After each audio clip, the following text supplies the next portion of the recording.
Starting our list off at number 10, a banker. Today, online banking is easy, right? It's a little bit too invasive at times. I don't know. I get an email from my bank. It's like, Mr. McWaters, do you want to provide for your family? I'm like, chill, relax. Back in the Old West, you didn't get a courtesy check-in email. You didn't have overdraft. In fact, the United States national banking system, well, it didn't even exist until 1863. Before then, you'd have what were called wildcat banks. And, well, these were pretty fun. Here we go. What they would do is wildcat banks, they would take deposits for a short amount of time, collect your life savings, and then unannounced randomly, they would disappear overnight. Just take all your money and then run for the woods. How horrible is that? Imagine going to the bank the next day and it's gone. The bank's just not there. You're standing there with a card. Like, hello?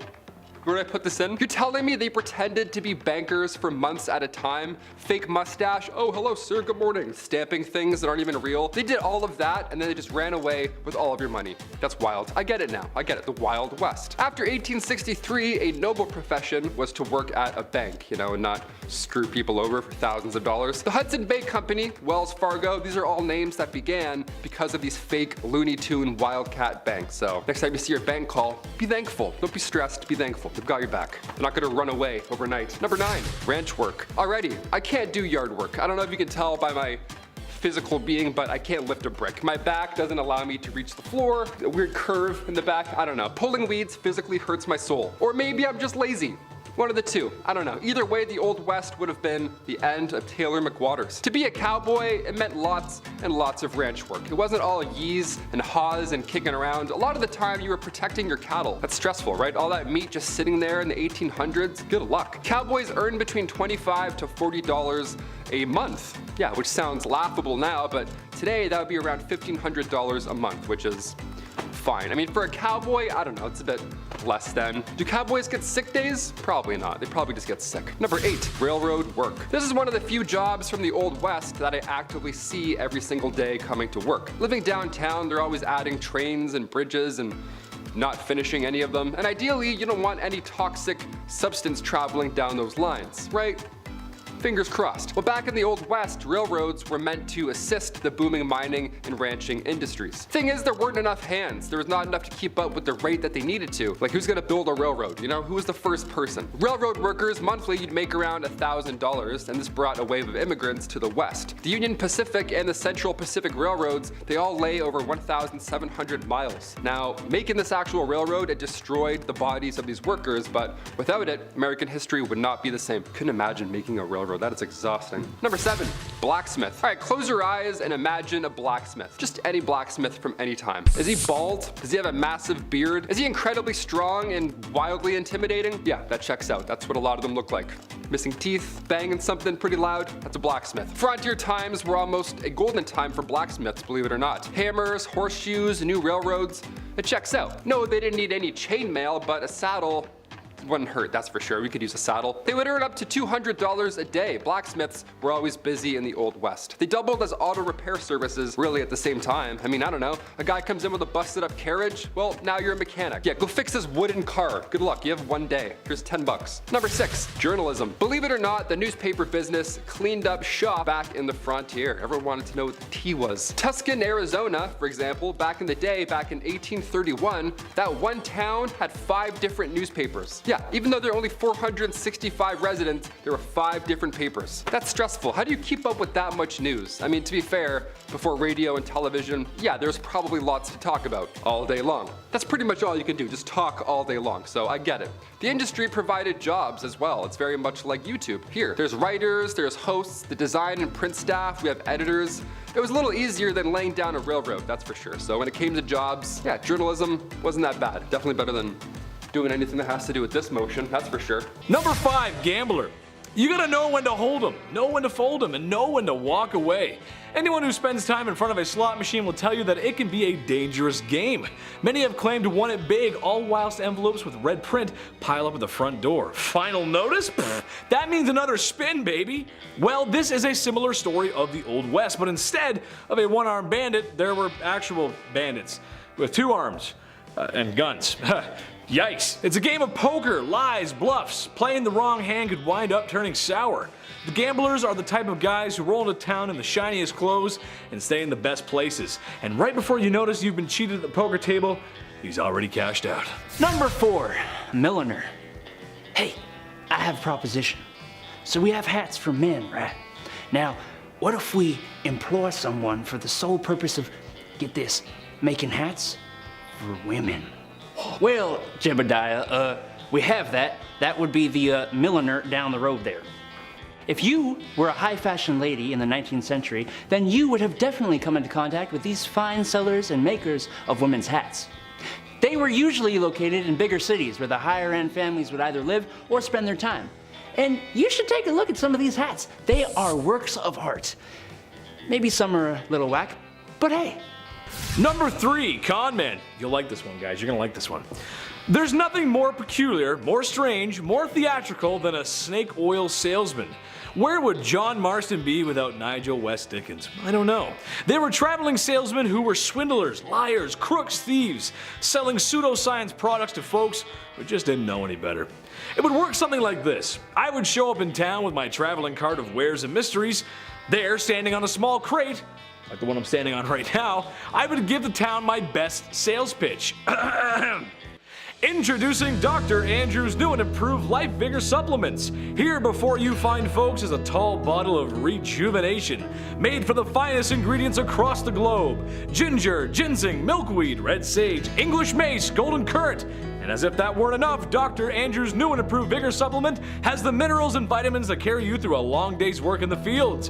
Vitamin A through K, copper, iron, potassium. This bottle here is not to only put a pep in your step and refill your stamina, but also cures what ails you. A proven cure for fever, chills, indigestion, cholera, yellow fever, dysentery, and even known to help heal broken bones. Modern science has brought this gift to you today, ladies and gentlemen. And all you have to do now is say yes. Say yes to rejuvenation and yes to Dr. Andrew's new improved Vigor supplement.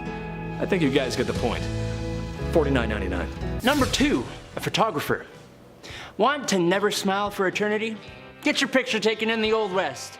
During the 1860s and 70s, the frontier was a wondrous, exotic place, which made it an excellent place to be a photographer. Sure, you had people who could draw and paint the landscapes and the people of the place, but people were distrusting of artists' interpretations. Pictures sold you the place exactly as it was. The high-quality images were in high demand. Every government survey and all the major railroads had official photographers. Photographs made for excellent evidence of plots of land, mines, and other structures for investors. But that's boring. More excitingly, common people with a bit of money would often go and get really not grim, not boring pictures taken like this. Number 1, gunslinger. I bet you when someone says Wild Wild West, the first thing you think of is a gunslinger. A cowboy riding his horse into the sunset, with his cowboy hat and big iron on his hip. Every step into the saloon is echoed with the jingle jangle of spurs on the heels of his leather boots. No, this isn't a country singer concert. This is the Old West, the life of a lonesome gunslinger and outlaw, riding town to town, either getting away from trouble or looking for it, really. The same kind of folks who got their name up on a wanted poster. Just be sure Sheriff Stringbean ain't around it. Kicking off our list at number 10, seam squirrels. I love squirrels. Being Canadian, we see quite a bit of them. They're a little too friendly for me at times, but they're great. During the Old West era, seam squirrels were, well, not what you think. Personal hygiene was not a priority for many people back then, obviously, and lice infestations were unfortunately quite common. Now, the type of lice that affected people during this time was commonly known as body lice, which is pretty horrible. That could be found in the seams of clothing, hence the term seam squirrels. Yeah, not actually a squirrel at all, it's just body lice. Gotcha. Body lice, of course, was a major problem during the Old West era, and they were responsible for the spread of diseases like typhus, trench fever, and relapsing fever. Relapsing fever? I haven't even heard of that one. That's terrible. These diseases were often fatal because, ye Old West, and many people in the Old West succumbed to them. To combat the spread of lice and the, one of many diseases that they carried, people in the Old West often resorted to extreme measures, such as burning their clothing or even shaving their heads completely. That's why you see old cowboys and they look like they're stressed. They have no hair, their clothes are just gone. You're like, what happened? Lice. Lice happened. Some people also used remedies like vinegar and kerosene to try and kill the lice, so yeah, it was a rough time either way. Overall, lice infestations were a significant health concern during the Old West era, and they played a significant role in the spread of disease. Yeah, it wasn't just rats in the medieval era, it was also lice, which is even grosser in my opinion. Number 9, Old West dental. I could use some Old West dental recently. I'm chewing on one side right now, you know what I mean? In the Old West, dental hygiene was not a priority for everyone. They couldn't afford it. And also, dental care was often very sparse. You couldn't really find it anywhere, for that matter. People generally didn't have access to modern dental tools or products, and many did not have regular access to any dentists at any point in their life, which is a sad but real fact. That would suck, I'm terrified. However, there were some basic dental hygiene practices that people in the Old West may have followed to keep their teeth, somewhat in their heads, keep their gums not rotten. Didn't do much, but did something. There were toothbrushes. Not many, but wasn't as good as Oral-B. There's some stuff. More often than not, you'd have to use twigs or chew on mint, that kind of natural survivor stuff. Some people may have also used a cloth or a rag to rub their teeth clean. Yeah, don't forget your tooth cloth before you go on vacation, I guess. Gotta and then put it back in your pocket. Your old woody teeth, gotta rub those. Access to professional dental care was limited in the Old West. Some towns, some had dentists, but all they did back then was just pull out the problem. They didn't give you a crown. They're like, which one hurts? All right, get out of here. All without anesthesia, so that's a great time. You're gonna remember all of it. Other options included a community toothbrush, which is hilarious to think about and also so sad. Yeah, some public establishments had a public toothbrush. Can you imagine? Go out, have a little brush, check your teeth. All right, cool. I'm gonna go back to the bar. I'm gonna be sick. I'm gonna actually throw up right now. Number 8, no spitting. Spitting was a common habit back in the Old West. You see it in movies and parodies. They're always spitting on the ground and stuff. Well, it's because it's real. It's a real fact right there. It wasn't officially outlawed. However, many towns and cities did prohibit spitting on sidewalks and inside of public buildings because, yeah, please don't do that. Thank you so much, sir. This was largely due to concerns about hygiene and, of course, like I said earlier, the spread of disease. In addition, spitting was considered rude and uncivilized behavior. Yeah, of course, and many people were offended by it. Middle of conversation, guy just spits in between your feet. I'm like, wait, don't do that. Please don't do that ever again. Some businesses even had signs asking customers to not spit on the floor. Can you imagine what kind of shithole you're in? You have to ask people not to do that. There was also social norms in place that discouraged spitting in certain situations. For example, it was considered impolite to spit in the presence of a woman or in formal settings, which, yeah, I agree, still do that today. That's great. Despite these efforts to discourage spitting, it remained a common practice among cowboys, miners, and other workers in the Old West. They're like, yeah, I have shit in my mouth. I don't know, we don't have water. I'm gonna spit. Sorry. Number 7, communal towels. Ugh, this one's so rough. It's exactly what you think it is. It was a ride. Today we have paper towels that you pump like 13 times just to get a little sheet. Or sometimes, if you're lucky, that Dyson air drying thing where you just dip your hands in for like 13 seconds and then it's done. You're like, oh, the future is here. That's always fun, that one. Back in the Old West, communal towels were often used in public restrooms and other shared spaces. Yeah, just one towel for all. Just to dap off everything that's wet or damp back then. Ew. These towels were usually made of cloth and hung on a rack for multiple people to use just in public, like it's your bathroom. While this may seem unhygienic by our modern standards now, it was a common practice at the time. So yeah, I don't know, we can laugh a bit, I guess. People were generally less concerned about the spread of germs and diseases back then, and communal towels were convenient and they were a cost-effective option for public spaces. However, with the rise of awarenesses about hygiene and germs and all that nasty stuff, the use of these towels eventually fell out of favor in the earliest 20th century. Thank God. Imagine dapping off your lips after eating some wings with a communal towel. Some cowboy just, and then and then you come in and wipe your, that's so gross. Number 6. Missing mines. There's billions of dollars worth of gold just lost at the bottom of the ocean. That's fun. It's out there right now, waiting for you to go and get it. Right after you click that thumbs up and subscribe to our channel. Right after you do those things, go and find that gold for us. But if swimming isn't your thing, no problem. Try the West. Plenty of gold out there. There's dozens of lost treasure troves just hidden in mines, like the San Saba gold mine, for example, or the Wheelbarrow mine, for example, or more that I'm not gonna name because, well, maybe I'll go check them out myself. I don't know. None compare to the Dutchman mine. That one is very special. Now, this legend has it that a man named Jacob Waltz, a German prospector, he found the richest gold mine in the world. Now, that's what he told his friends. And would we ever lie to our friends about gold? No, never, okay? I certainly wouldn't. It's definitely real, man, for sure. First gold rush was back in 1799. A young man named Conrad Reed found this big, shiny yellow rock. He had no idea what it was. And for years, he and his father, John Reed, used it as a door stopper. Yeah, the 17-pound nugget of gold. He just grabbed it, threw it on the floor, and then held his door open all day. Hey, come on in, here's company, watch your foot over that big stupid rock. Back then, this information was game-changing. Congress then built the Charlotte Mint just so they could handle all this incoming gold found in North Carolina. Because yeah, people started to catch on how much it was worth. Put that in my pocket, thanks. Number 5. Cowboys and aliens. Here we go. Of course, wouldn't be a Taylor McWaters list. There wasn't any alien nonsense. Long before the Roswell incident in New Mexico, which we've talked about plenty of times here, aliens may have visited us before. Yeah, old cowboy stuff. This report came from 1896, when 2 men in California all reported that 3 alien beings were trying to abduct them. Yeah, it wasn't a sighting. They were trying to trying to grab them and take them up. That's terrifying. It's like, take my hat. One of them was even a colonel. Colonel H.G. Shaw and Camille Spooner were both going from the town of Lodi to the Fresno Citrus Fair, which sounds like a wonderful time. Sounds like a great fair. But en route, they were greeted by 7-foot-tall, slender aliens. Apparently, that's pretty jarring. The aliens didn't end up taking the 2 men because, well, they were too heavy, and well, one's a colonel, so he probably, gave a nice left hook or something. But they said they fought off these aliens. That was their legit excuse why they didn't get abducted into outer space, because 2 cowboys fought 7-foot-tall aliens. Do we buy it? I buy it. I don't know. Why would they make it up, right? They don't know what aliens look like. Nope wasn't out back then. They have no reason to lie. They're just bored going to a saloon for 4 days. Yeah, it's probably fake. I don't believe it. Number 4, old true crime. If you're going to parody the Wild Wild West, you need a horse, a hat, a big sack with a $sign on it, right? Wasn't it like Bandit Central back then? Weren't there bank robberies on every dusty corner and every dusty town? No, there wasn't at all. That wasn't actually a thing. This wasn't The Town with Ben Affleck. That's not a thing that happened. Bank robberies didn't happen back then at all. In fact, during the Wild West era, officially declared from 1865 to 1900, there were only 8 bank robberies in total. In total, that's it, 8. That many years. Along 15 western states, there were only 8. To put that in perspective, in 2017 alone, there were roughly 4,000 bank robberies in the United States, which is a bit more.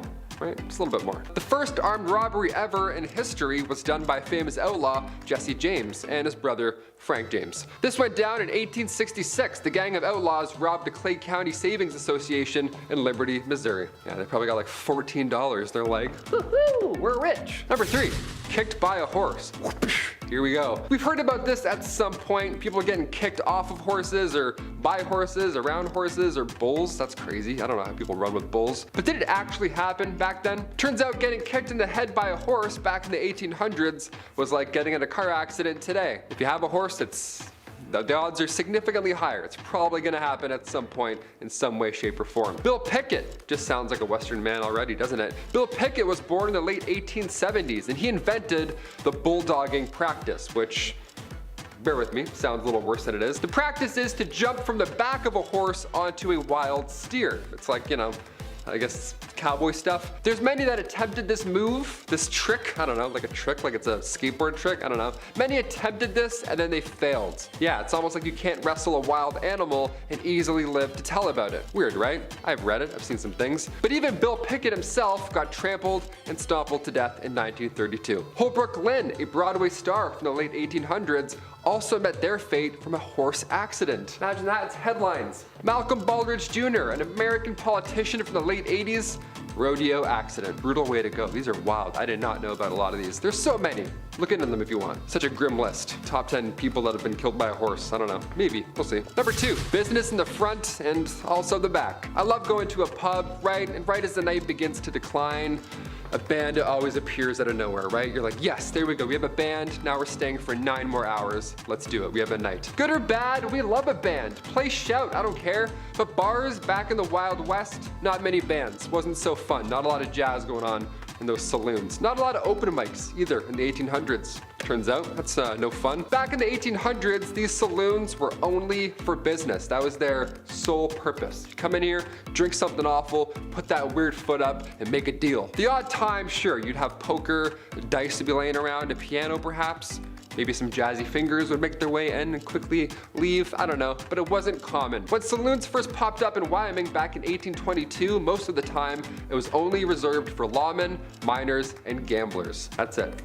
So if you walk in thirsty, they're like, gamble, I guess. I don't know. You're gonna have to trick your way in here. And finally, number 1, The gallows. We've mentioned the gallows many times on here before, especially on Bumblebee. It's almost like humans are consistently cruel and awful to others or something. Odd. But when it comes to meeting your fate in the Wild West, well, it sounds horrible to say, but with everything else that we've heard, at least being hanged was fast. Being kicked by a horse and whatever comes afterwards, probably not so quick. And in the case of Tom Blackjack Ketchum, it was a historical death. See, after a train robbery gone wrong, Tom Ketchum was held in prison until his date with the gallows arrived. But while waiting in prison, he gained weight. This guy was eating. He was eating good, apparently. He weighed around 200 pounds by the time of his demise. And dark detail here, but his body was so heavy that when he was finally hanged, his head left his body. It kind of like, you know, it popped off his torso. It's disgusting, but we have to end on that. I can't go from a guy losing his head. Number 10, bounty hunter. Wanted dead or alive. The kind of thing that instills an idea of a character that would go out into the wilderness alone to hunt down criminals like Texas Cheddar over there, and would be despised by all those they encountered. But that's not actually how it really was. You see, bounty hunters as we think of them today weren't really like that in the 1800s. Bounties were usually taken up by public peace officers, private detective agencies, or companies like Wells Fargo & Co. Many sheriffs and marshals, such as myself, Sheriff Stringbean, took up these bounties to make up for the little amounts of money they make from their day jobs. The actual term bounty hunter referred to mercenaries who would join up with an army for the bonus of enlisting. On top of that, the reward for capturing criminals like Texas Cheddar wasn't even called a bounty. It was actually called a bail. Sorry to ruin your day. Number 9, Gravedigger.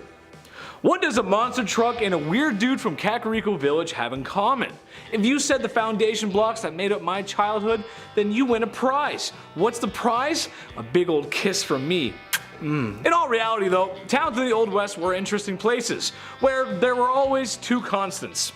Sand, and folks would probably end up in the ground, or that sand. So after the proper proceedings had taken place when someone croaked, it was time to dig a hole, or in these poor souls' cases, a lot of holes. Cholera outbreaks would keep a gravedigger busy for days. However, I thank the gravediggers for their service. I mean, someone had to do it. People like to give them a bad rap because they spend all their time with cadavers. That doesn't mean they're weird social outcasts. Well, except for Dompe and Seth from Red Dead Redemption, and well, the ones from Hamlet. Those guys are pretty weird, actually. Oh boy, maybe we should just keep our distance from them. I don't know, I'm getting out of here.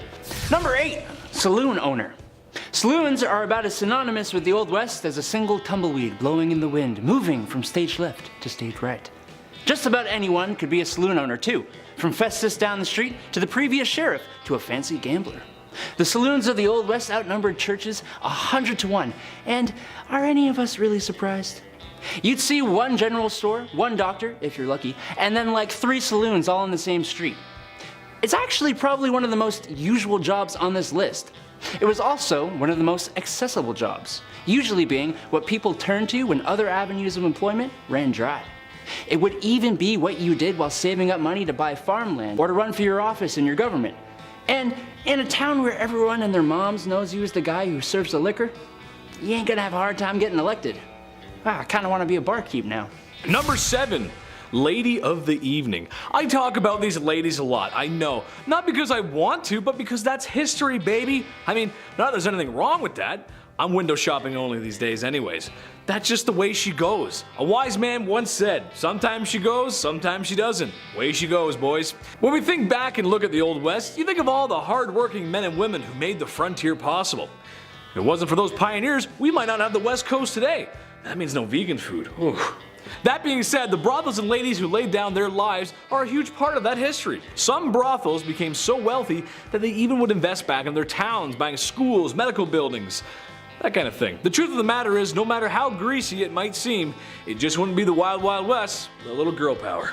Number 6, a banker. Look, it ain't really unusual, but you get shot at a lot. Bank robberies were not just in movies, no sir. To be a banker these days came with the territory of inviting unwelcome weapon-wielding bandits to hold you up. Apart from robberies, these banks had pretty much zero regulation too, so fraud and mismanagement was pretty commonplace. It's almost safer to keep your savings in a vault at home. Almost. A lot of the time, these banks were just a couple of fellers in town who teamed up, pulled their money together, and opened a community bank. You can kinda guess how this probably wouldn't be the most trustworthy of monetary depositories. But they were absolutely essential for some people, especially those in the cattle business, where you would see around $50,000 to $100,000 exchange hands in some of those transactions. That's a lot of money back then. Heck, that's a lot of money right now. To me, at least. Applications for a sugar mama will be received in the comments below. Number 5.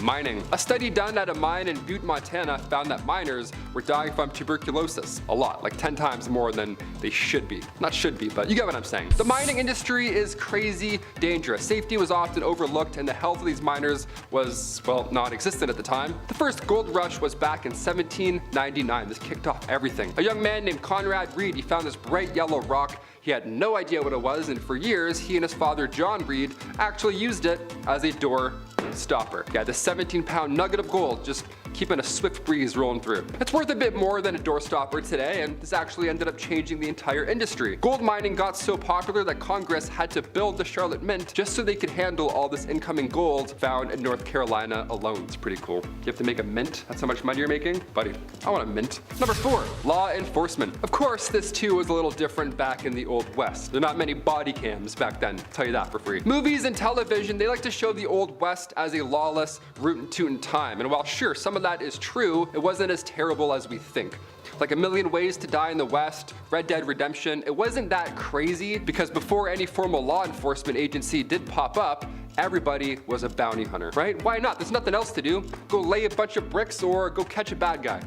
50-50, both are quite dangerous. Eventually, positions like that of a US Marshal began to pop up more and more, and well, now there's a bit more order to the system, that's for sure. A bit, just a little bit. Number 3, barkeep. Alright, I love pubs, big old fan of pubs. Never been to a Wild West rootin' tootin' pub, but I'm in no rush. They always have weird drinks like venom snake juice or whatever, like spider ale. I'm like, I don't want any of these poisons. How about a beer? Just a beer, thanks. Bars in the Wild West, not so fun. Not a lot of open mics going on back then in the 1800s. No karaoke night back then. See, back then, these saloons were just for business. That's it. You don't have a mustache and a business plan, get out. In the 1850s, saloons would price their drinks depending on how far away you had to travel. Can you imagine that? In the Yukon, their shot of whiskey was 50 cents a pop. Now, that was a lot back in the day, but if you were to ask for the same drink in a local saloon, say in, I don't know, Colorado, it'd be a lot cheaper. Pretty ruthless. That's rootin' tootin' ruthless. The odd time you would have poker, dice, maybe some guy in a piano with some jazz fingers, sure, but most of the time, business only. When saloons first popped up in Wyoming back in 1822, most of the time, it was only reserved for lawmen, miners, or gamblers. If you don't have any of those 3, you're thirsty. Go gamble. Go grab a dice and come back. Number 2, resurrectionalist. Yeah, you don't see a lot of these guys around anymore, eh? Wonder where they all went. A resurrectionalist is exactly what it sounds like. It's very gross. You're trying to bring someone back to life, I guess. Not really. These guys were responsible for digging up dead bodies, and then they would sell them to medical schools in the West. Now, remind you, this was the late 1820s, so yeah, it was fine, I guess. This practice began in Edinburgh, Scotland. The medical science community was on the up and up, but in order to study new medicines, you know, to avoid the next plague or the next toxin rolling through your system, they needed these guys to come in and do the dirty work. Today, the medical community is a bit different. We're a bit, you know, smarter with things, but hey, never say never. A resurrectionalist might come back to life and be a new profession. How ironic. And finally, number 1, medicinal showmen. Yes, we'll end on this note. Step right up and see something that doesn't work. A fake product. Yes, here we go. I'm doing a fake shoe. A fake shoot? A fake show. I don't know. Back in the Wild West, the 1860s to the 1890s specifically, they had what's called medicinal showmen, right? You won't believe your eyes. You have strep throat? Come on up. Here we go. Definitely gonna fix that. These guys would go town to town selling elixirs and tonics, whatever, but it was all about the pitch. That's pretty much all they had. They would have pawns, like their buddies, run ahead into town and then plant themselves in the audience before these random medicine shows. That way, when the world's greatest showman doctor arrives, he randomly picks an ill patient that he knew was there, and then boom, just like that, he's cured. Almost like a magic show, right? Some would think. Full of lies. One of the most successful of these elixirs was the elixir made by John Healy and Charles Bigelow. It was a mixture of herbs, roots, and animal fat, and it was wildly popular. They toured with this elixir. They had to tell everybody in every town. They said it could treat any illness, but in reality, it was just a laxative. Just a mess. Just a show, really. Number 10, dead bodies for entertainment. Now life sure wasn't easy on the frontier. If the dysentery didn't get you, there was always the chance you'd end up staring down the wrong barrel and find yourself in a hastily dug grave. Or, if you were real unlucky, your dead body got stuffed and carried around the country as a sideshow attraction to get folk to spend a nickel to gawk at you. Wasn't too uncommon for sheriffs to pose dead bodies of outlaws like fishing trophies for photos. Imagine that on Wild West Tinder.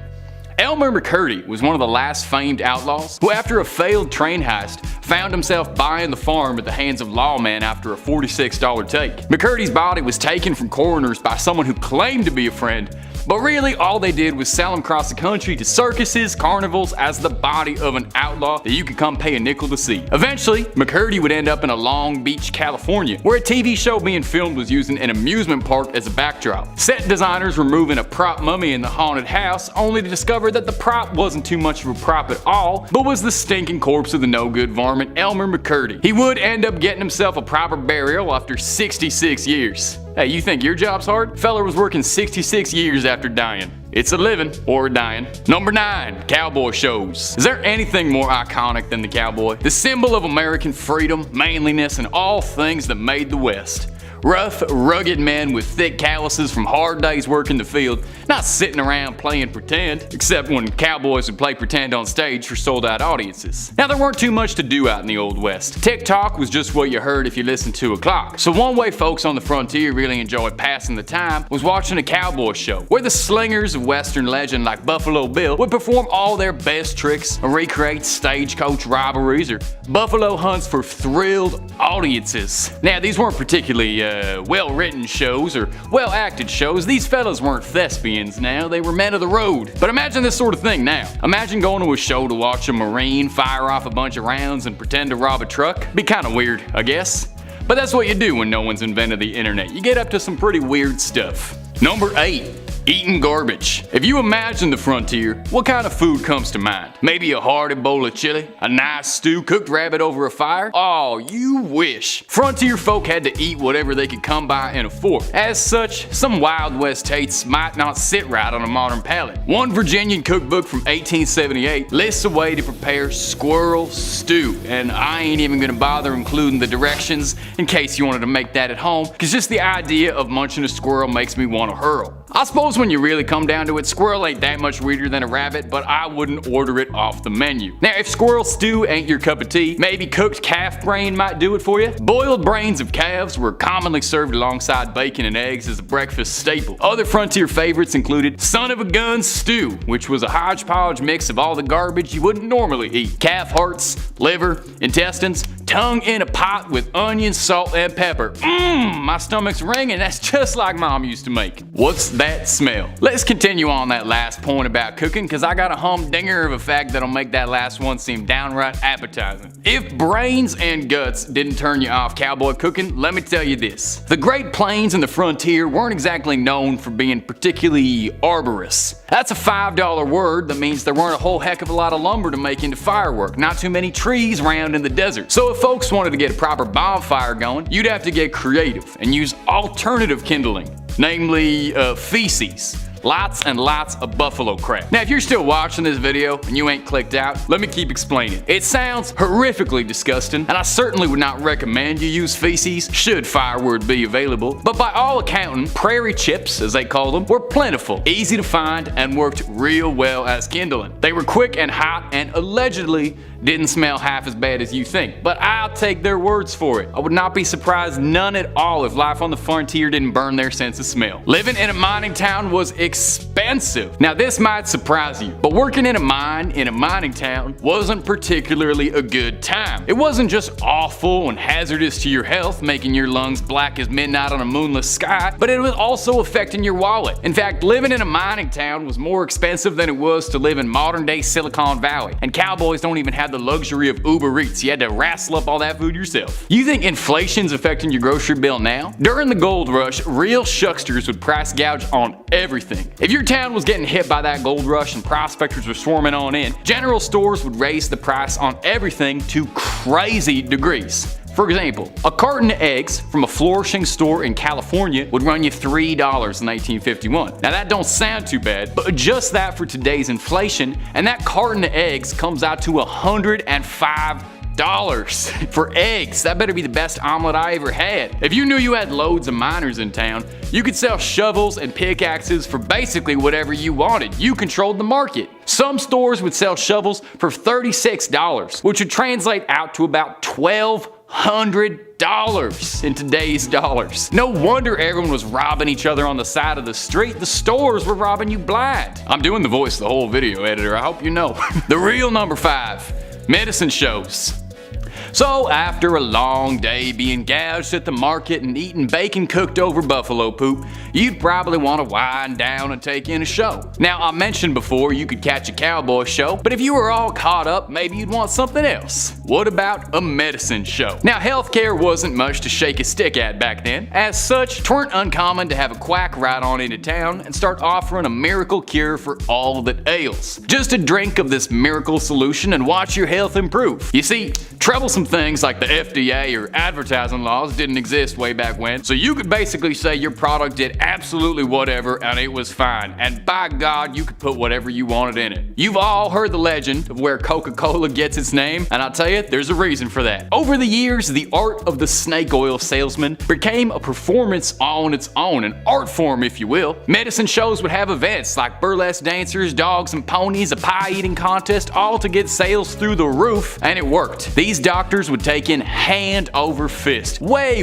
easier making money than robbing a train. You just gotta rob people blindly and tell them that you're helping them. Number 4, watching a hanging. Johnny Cash shot a man just to watch him die once. If only he'd known that you could just head on out town square to watch a man die, could have saved himself those Folsom Prison blues. In fact, I never understood why he was complaining about Folsom Prison. He put himself in there. It wasn't uncommon back then out in the frontier for a sheriff to try and swing folk into a good mood to try and make light of a bad situation. Supposedly it boosted morale around town if you watched an outlaw hanging from a tree. And dark as this is, it was a bit of a practical thing. There weren't nearly enough lawmen to stretch across the frontier, so if someone was causing trouble, oftentimes it was a little easier to string them up and sort all that business out later. Crowds would love this too. It might seem a bit grim to you and me, but this would be a whole family affair. You'd bring everybody out to come hurl insults and throw vegetables at a local horse thief, and it was less like an execution and more like a sport, you know? Good fun for the whole community that brings everybody together. Number 3, drinking poison.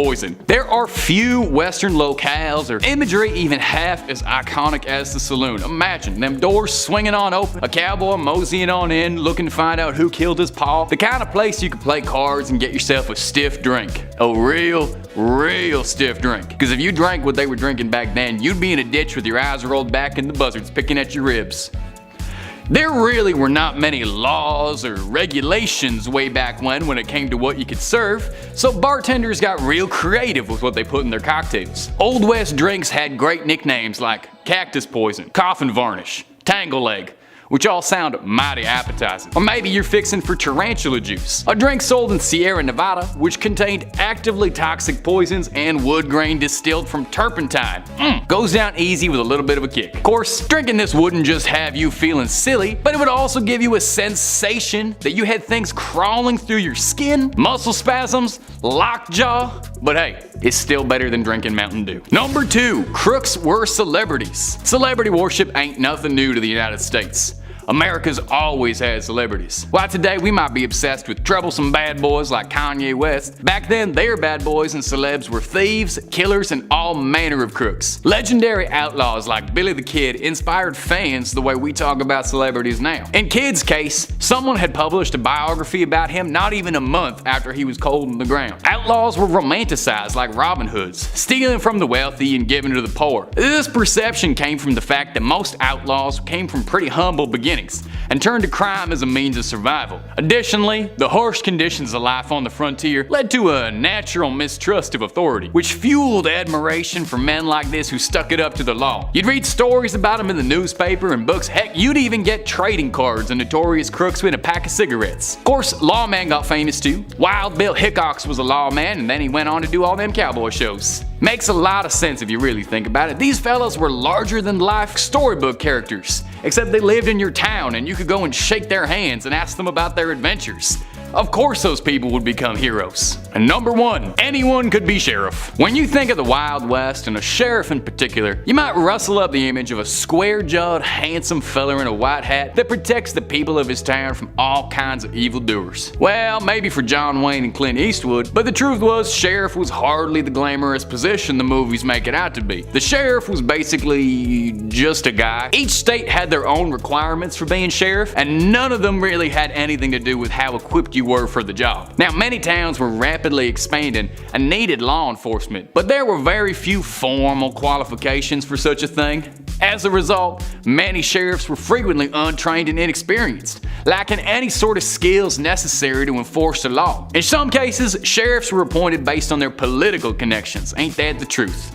Which led to all kinds of corrupt folk taking on the role of sheriff and using that power to benefit themselves. Heck, there weren't even rules about criminal records. You could very likely have a convict as your sheriff. In one infamous case in Bannock, Montana, their town's sheriff was allegedly running a conspiracy gang of stagecoach thieves on the side as a part-time gig from looking after the town. Starting your list off at number 10, no bar stools. This one here is for all the bartenders out there. Okay, bar seating is vital when you go out. It's the first thing that you see when your random party of 12 arrives, then asks for spots all of a sudden. So it's a little jarring to imagine a world where you couldn't sit down at a local pub. Yeah, standing room only. That's it. Don't lock those knees or get too comfortable. You got your regulars coming in often, right? You got Karen with the limp. She's so nice, she's awesome. Imagine if she had to stand up the entire time. No way, get out of here. We have a booth just for her all the time. She always gets a grilled cheese, so nice. Back in the Western days, bar stools weren't a thing. In the 1800s, you couldn't sit and vent to your local barkeep about why your ex hasn't texted you back. No, that wasn't a thing. They didn't have stools at the bar, nothing, just one rail. Just a bar rail to put your foot on and then have a weird balance the whole time. That's great, that's awesome. I feel like a cowboy already. Just a nice cowboy lean, that's comfortable. I'll eat fish and chips standing up, I guess. Let's move on. Number 9, medicinal showmen. Back in the Wild West, I mean from the 1860s, from the 1890s really, they had these medicinal showmen. And it's exactly what you think. It's ridiculous. Step right up, you won't believe your eyes. Cough syrup.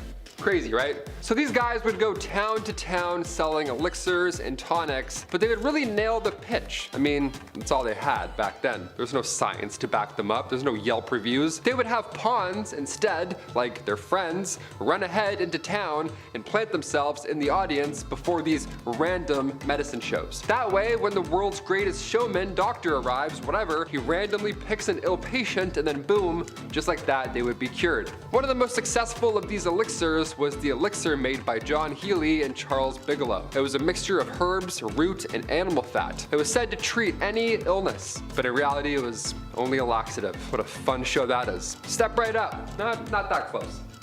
Trust me, not that close. Number 8. Camels? That's right, we're not riding horses, we're riding camels. We got room for 2 people, depending on the amount of humps. I know they have 1 or 2, depending on which. All right. In 1855, the United States Army decided to import 75 camels into Texas. Yeah, why not? After all, the terrain in the Old West was fairly similar to the Middle East, so I guess it made sense. The camels made supply runs between Camp Verde and San Antonio, but trouble began when an American Civil War broke out. Yeah, a little bit of a thing happened there. Now eventually the camels were sold off or simply let go into the wild where they multiplied and began to cause havoc, and then so on and so forth. So much so that folks began to spin urban legends, such as the Red Ghost, which was a 30-foot tall creature that made people quiver in their birches or britches, I don't know what they say, jeans or pants, whatever's Western, the Western version of pants. Trousers, that's British. Trousers is definitely British. It's not a cowboy at all. But in reality, it wasn't a monster, it was just a camel. But yeah, camels can be pretty frightening when you see just a silhouette. Again, with the 2 humps, it looks like a monster for sure. I was a kid, I went on a camel ride once and I cried. Never doing that again. Oh, so that's pretty cruel. I'm not riding a camel. Number 7. Going the distance. First things first, how much was an IPA back in the 1800s, right? What's this gonna cost? Some beers today are wild. I live downtown Toronto. It's crazy. Every bar I go into, it's insane. It's like $13 to get an IPA. It's like Gary's Rootin' Tootin' IPA. A pint made in-house with his bare feet. Tastes like a cup of nickels. Not a fan. Not a fan of the IPA game. Today we have happy hour specials, wine pairing suggestions to go along with your meal, a lovely wine sommelier to aggressively tell you which bottle to get. But back in the 1850s, saloons would price their drinks depending on how far away you had to travel just to get them. Yeah, what a weird system, right? In the Yukon, for example, their shots of whiskey were 50 cents a pop. Now, that was a lot back in the day. So if you were to ask for the same drink in a local saloon, say in Colorado, well, it'd be a lot different, it'd be a lot cheaper. If you kick the saloon doors open and you're out of breath, well, it's very clear that you've traveled a long way. Hey, this guy's out of breath. Let's charge him double for all of his troubles. Why not? Let's go. Get off the floor.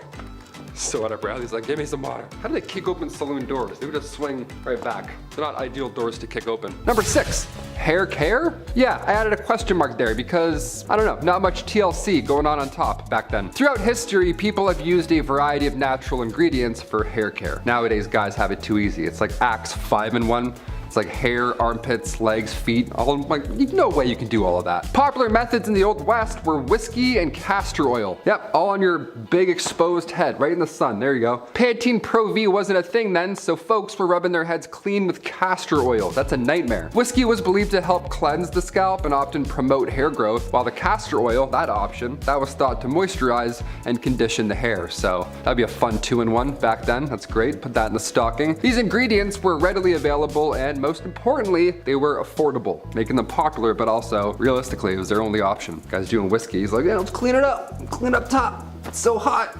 It's like, ugh, really burns. Number 5, medical shows. Today, medical shows, they're fascinating. Dr. Pimple Popper, I'll watch that all day while I eat. I don't even care, I'm disgusting like that. Dude's getting mashed potatoes squeezed out of their back, so I'm like, let's go, I love it. I'm slapping that thumbs up, it's my shit.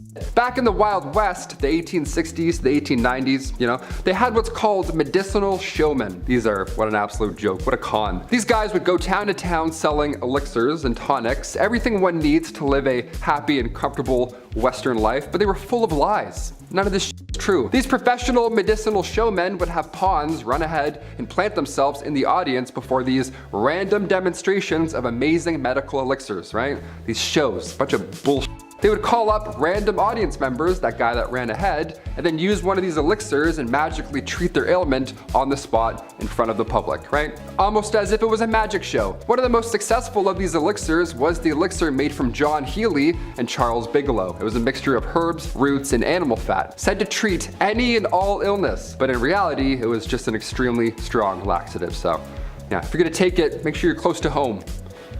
Yuck. Number 4, bad bartenders. When we think of old saloons, old West saloons with the swinging doors and stuff, a few catchphrases and a cowboy with some whiskey, all that good stuff, the bartender back then would pour a drink, the cowboy would take the bottle instead. So illegal. Sir, that's that, please put that back. Back in the wild, wild Western days, grabbing a drink at the bar wasn't like that at all. It wasn't like anything you see in the movies. It sucked. Bartenders, they had no regulations to follow behind that dirty bar. But not only was it very high proof, but some bevies like tarantula juice would just poison you. It was literal poison. If its name didn't tip you off, it was literally made with poisonous ingredients, because that's how cowboys did it back then. But they're hairs. I don't know. Tarantula juice was made from strychnine. If you drink it, you're gonna feel like there's tarantulas crawling all over your skin. That was their pitch back then. They're like, happy hour, come get tarantula juice. I'm like, awesome, thank you so much. How do I not tip? Which button do I press to not give you money, you freak? Number 3, grow it out. In the Old West era of the United States, men often grew their hair long as a practical choice rather than a cool fashion statement. You know what I mean? All those bandits with their long hair, they had to. Living in the rugged and often isolated terrain of the West, men had to perform many physically demanding tasks like hunting, ranching, mining, pouring whiskey drinks and tarantula juice. long hair would help protect their scalp and neck from the sun and wind and all that good stuff. But it's important to note that haircuts were not always easily accessible back then. And many men back then could not afford them or did not have access to a barber. It's like, I can't cut it. It's like, where? We don't have anything. We don't have dental. What do we do? As a result, growing their hair long became a practical and functional choice for many men back in the Old West rather than, style. They were going for looks back then. They weren't doing man buns, doing the cowboy thing. They're like, no, I have bugs. I don't want you to see my bugs. I'm gonna grow it, thanks. Number 2, outhouses. This one here stinks. In the Wild West, outhouses were sadly common as indoor plumbing was not yet available. Didn't think of that yet. So these structures were often simple and consisted of a small building, if you want to call it that, with a hole in the ground for your waste disposal, if you want to call it that. Now, due to the unsanitary conditions and lack of proper waste management and knowledge about germs and stuff, outhouses could attract a variety of insects and other pests, and it was just bad to go in there. Flies, mosquitoes, other bugs that were commonly found in and around these structures, and they could potentially transmit diseases to humans. So if you're in there, really get your business done and then get out. You don't want to waste time. You're not checking any tweets while you're in there, that's for sure. Despite the unsanitary conditions of an outhouse, they were a necessary part of daily life in the Wild West. And people learned to tolerate the bugs and just deal with it because they're like, you know what, this is better than going on outside. Whatever's going on out there, we're good. Close that up. One time I went to a cottage when I was younger and my mom didn't tell me that they had only an outhouse. No running water the entire week. I was like, awesome, let's turn around, I guess. I'm not doing that. I held it for like 7 days straight. It was a nightmare. And finally, number 1, broken bones. I'm lucky enough to have never broken a bone. I mean, knock on all the woods. But what if you did back in the old Western days, right? Then what would happen? What, is a cowboy gonna heal you up? No. What if you were trying to learn a kickflip and you broke your leg? Then what? What are you gonna do? If the dental plan was any indication, it's not pretty, not a lot of options. In the Old West, broken bones were a common occurrence, particularly among those who worked in physically demanding jobs, like ranchers, miners, cowboys, around livestock. Those things kicking you randomly, something's gonna break. Treatment options were limited and often relied on first aid techniques, splinting the affected area with whatever materials were available, such as wood, cloth, or even animal hides. It sounds crazy, but back then that was really the only method for immobilizing broken bones. Pain relief, that was only provided with natural remedies, such as opium or willow bark tea, so you're gonna feel that entire healing process. It's gonna suck. More serious fractures, like ones that, go through the skin, those require the attention of a doctor or a surgeon. However, those medical professionals back then were not always available in the remote areas of the Wild West. No helicopter's gonna come in and grab you and then take you out. No, it's kicking off the list at number 10, medicine shows.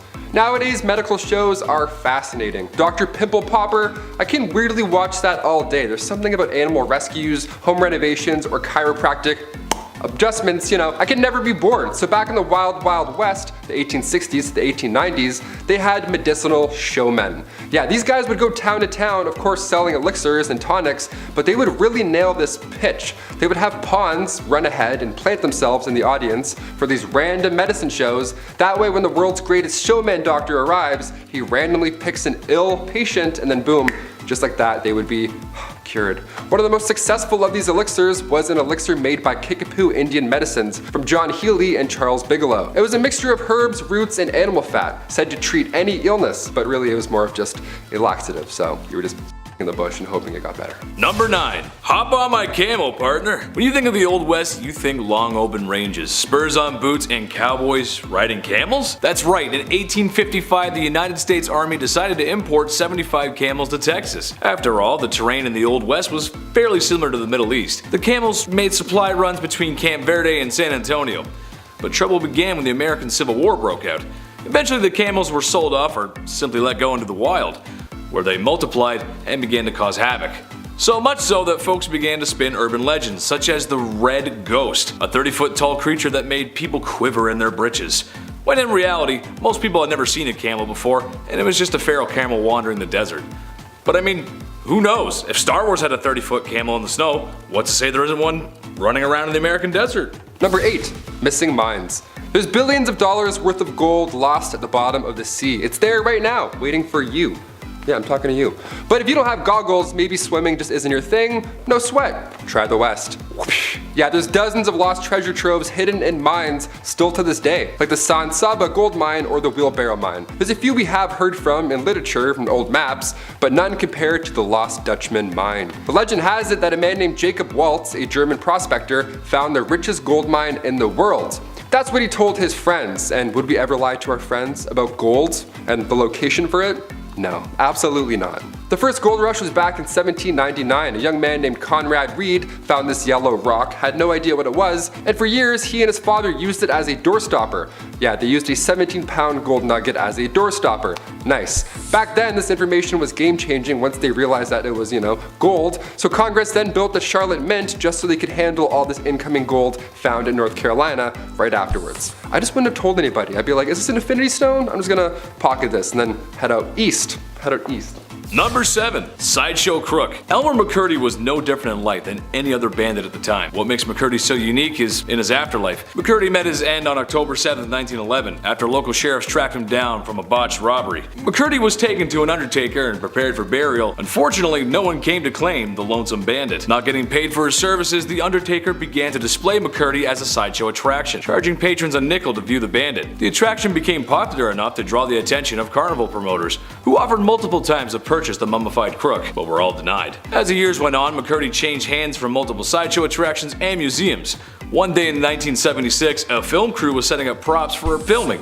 When someone began to move what they thought was a wax mannequin, it actually turned out to be poor old Elmer McCurdy himself. Eventually, McCurdy was laid to rest in a grave, where 2 feet of concrete were poured over his casket to make sure no one would come to steal the sideshow crook.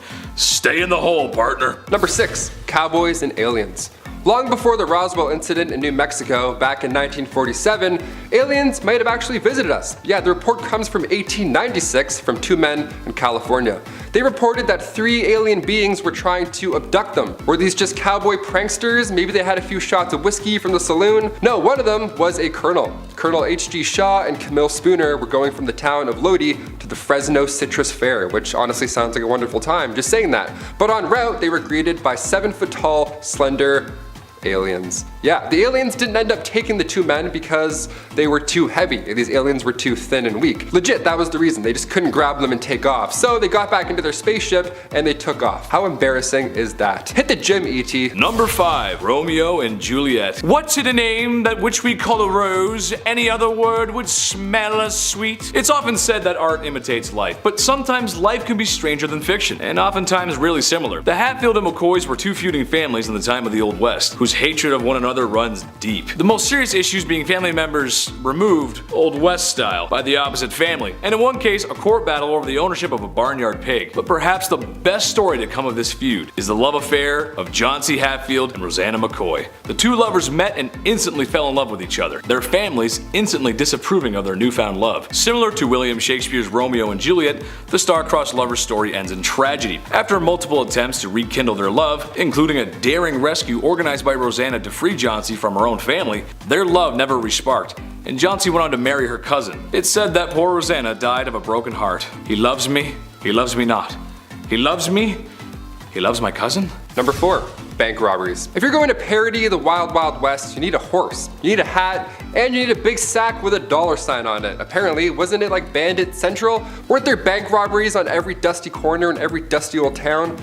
No, there actually was very little, in fact. Bank robberies didn't happen that often back then. In fact, during the Wild West era, officially declared from 1865 to 1900, there were only 8 bank robberies in total. To put that in perspective, in 2017 alone, there were around 4,000 bank robberies in the United States. So it got a lot worse after the Wild Wild West. Now we're on like wild, it's like 17 wilds at this point. The first armed robbery ever in history was done by famous outlaw, you may have heard of them, Jesse James and his brother Frank. This was in 1866. The gang of outlaws robbed the Clay County Savings Association in Liberty, Missouri. We know all these bandits, but it's like they're just robbers, they're just bad people. We shouldn't really know them or glorify them. But they do this and ride horses, so it's kind of fun. And the number 3 spot, Good Bad Town. On your way out west, you may come to find that the unsettled lands are full of danger, bandits, crooks, perilous weather. and the occasional tummy ache. When the town of Palisade, Nevada's railroad was expanded and people began to arrive in droves, the town boomed, but so did their boredom. Palisade was rather mild compared to the rest of the expanding West, so much so that when tourists began to complain of Palisade being nothing like the dangerous towns they read about in their dime novels, the people of Palisade acted by staging fake bank robberies, gunfights, and even Native American battles between them and the army, with sometimes the Native Americans participating.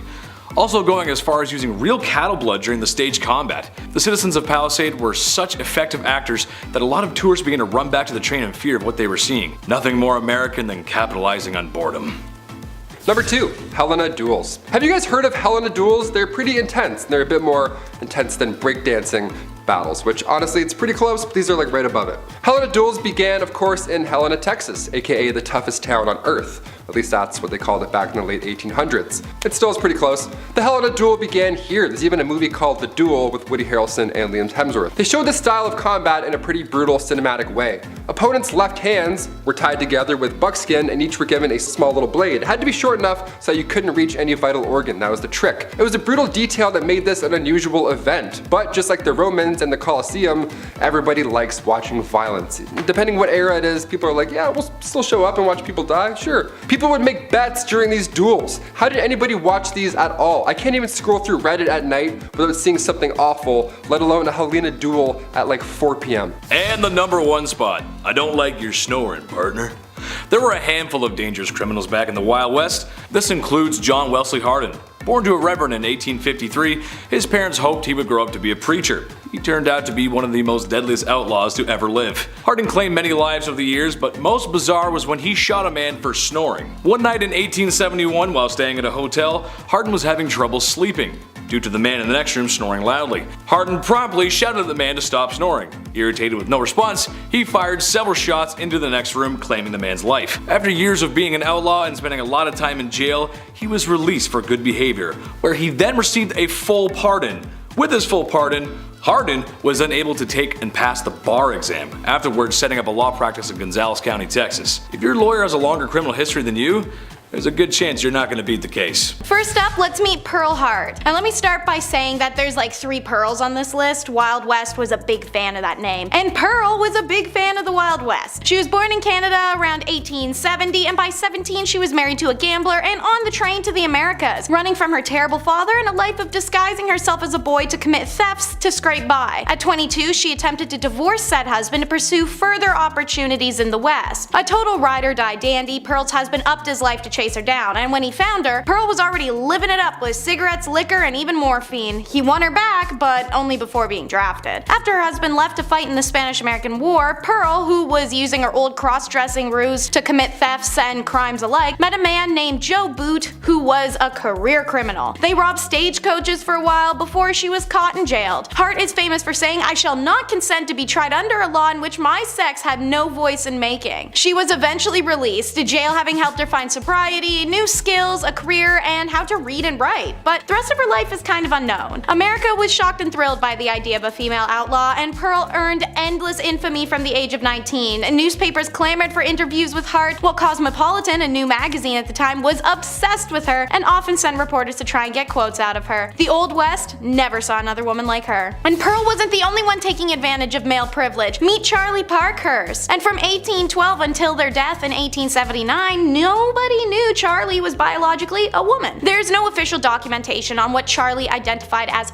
personally. If they felt themselves to be a woman or non-binary or transgender, we'll never know. The story goes that while in the poorhouse as an orphan, Charlie discovered that boys have a great advantage over girls in the battle of life, and they desired to become a boy because of it. But what we do know is that times were rough for ladies in the Wild West, so this crackerjack stagecoach driver decided to live most of their life as a man, driving stages for Wells Fargo and the California Stage Company, pulling cargoes of gold over tight mountain passes and open desert, at constant danger from rattlesnakes and desperados. But Charlie had the balls for it. They're remembered as short and stocky, a hard drinker, cigar smoker, and tobacco chewer who wore an eye patch after being kicked in the left eye by a horse, thus their nickname One-Eyed Charlie. Using their secret identity, Charlie was also a registered voter, and meaning they may have been the first American woman to ever cast a ballot, and nobody knew. After stagecoaching industry began to die due to the railroads, Charlie lived out the rest of their life raising cattle and chickens until their death in 1879. line. It was then that their true identity was revealed, much to the surprise of their brooding and brutal friends, and then it was documented to the world in newspapers, many of which actually appreciated who they'd been in their secret instead of belittling them in death. I'm sure Charlie would have loved to see that and know that. She's who you'd see in these old western films, Josephine Sarah Marcus. A smolderingly good-looking actor born in 1861, Marcus ran away to Tombstone, Arizona while touring with a theater group performing Gilbert and Sullivan's HMS Pinafore. She stuck around to marry Sheriff John Banham, but 2 years later when notorious criminal Wyatt Earp showed up, well, her marriage went cold very coincidentally as she got all hot over tall, dark, and handsome Earp. Josephine and Earp fell in genuine love, and she'd supposedly be the reason behind the famous duel at the OK Corral, a 30-second flurry of gunfire involving the Wild West superstars Doc Holliday, the Clayton brothers, and of course, the Earps. He, unlike many, was unbothered and actually more intrigued by her Jewish heritage. The Earps lived an okay life once they settled a bit, moving between mining and oil camps and eventually California to promote a movie about Wyatt Earp's lawman exploits. Unfortunately, Wyatt passes away before this is accomplished, leaving Josephine to battle it out with the studios and writers who take the original biography and turn it upside down. A commercialized depiction of her husband and an unflattering portrayal of her is released called Wyatt Earp Frontier Marshal. It came out in 1931 and fueled 50 years of Wyatt Earp mania, pro and con, in print and film. Until she died, Josephine worked hard to have the correct documentation of her beloved life released. She passed away in 1944 and claimed until her dying day that Wyatt Earp was her one and only true love. Here's another one, Pearl de Vere. She is one of the most famous madams in history. This red-haired siren was born in Indiana around 1860 and made her way to Colorado during the Silver Panic of 1893. De Vere told her family she was a dress designer, but in fact rose to fame as the Old Homestead, a luxurious brothel in Cripple Creek, Colorado. The price of a night's stay could cost patrons $250, which at the time was insane, but more so in comparison to how most hotels at the time charged about $3 a night. The building was reportedly equipped with an intercom system and boasted fine carpets, imported furniture and drinks, and chandeliers. As beautiful as she was sharp, the Rose of the Wild Bunch. Daughter to Germanic mother and Native American father, Laura Bullion faced discrimination and inability to fit in right away. But that's okay, she followed her father in the footsteps of career criminal. And while working as an escort in Texas, she becomes involved with Will Carver, who had been her married-in uncle until her aunt's recent demise. Now widowed, Carver took 15-year-old Laura to Utah with him, where he begins working with Butch Cassidy and the Wild Bunch in 1898, as does Laura. Laura Bullion helped the gang by fencing goods and money for them and was known to the group as Della Rose and often called the Rose of the Wild Bunch. Her affections also turned to Bill Kilpatrick, a member of the group, and they became lovers. Having taken part in several train robberies with the Wild Bunch, Kilpatrick and Bullion returned to Texas with William Carver, where Carver was ambushed and killed by lawmen on April 1st of 1901. Bullion and Kilpatrick then fled to St. Louis, Missouri, where they were arrested on November 8th of 1901. Kilpatrick was found guilty of robbery and sentenced to 15 years in prison, while Laura was sentenced to 5. After serving 3.5 of those years, Laura was released from Missouri State Penitentiary at Jefferson City, Missouri on September 19th of 1905 and lived the last years of her life in Memphis, Tennessee, under the name Freda Lincoln, where she was a seamstress and a dressmaker. She passed away on December 2nd, 1961, and is buried in Memphis under a tombstone that reads Freda Bullion Lincoln, Laura Bullion, the Thorny Rose.